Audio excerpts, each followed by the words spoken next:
वादा नहीं विकास करेंगे और सबका सम्मान करेंगे। कोरांव वार्ड नंबर 83 से जिला पंचायत सदस्य राजेश पटेल जी को भारी से भारी मतों से विजयी बनाए। बेलन की मजबूरी है, राजेश पटेल जरूरी है। बेलन की मजबूरी है, राजेश पटेल जरूरी है। सुनीला न भाई राजेश पटेल के जीतई हा।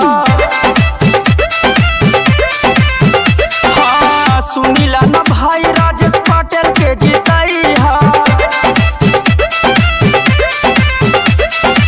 जिला पंचायत में विजयी बनई हा।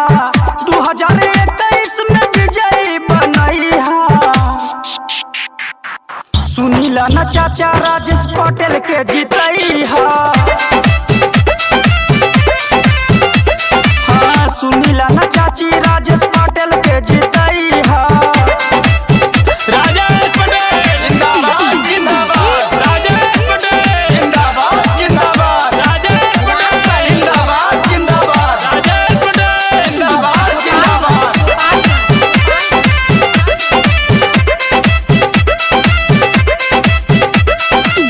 दुखिया गरीब के दिहाई सहारा, गलियों में रोड बन जाई।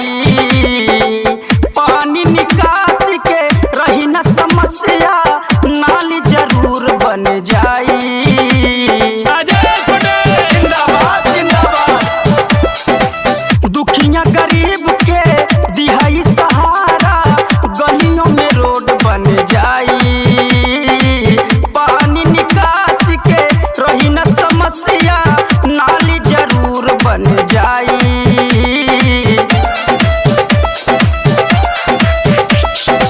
सुनी परेशानी राजेश पटेल दौड़ी आई हा।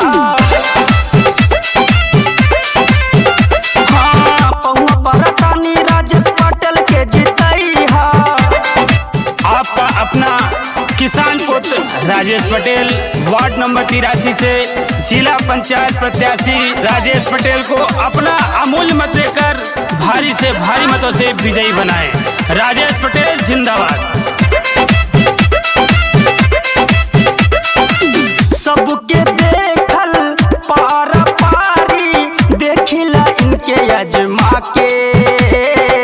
सबके भरोसा पे खड़ा उतर के, अपन फर्ज निभा के।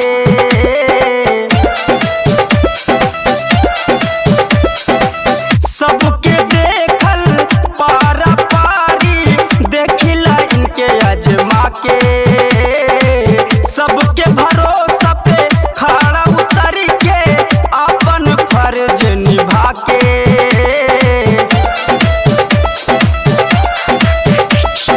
सूरज रत्नेश नहीं आने होने जई हा।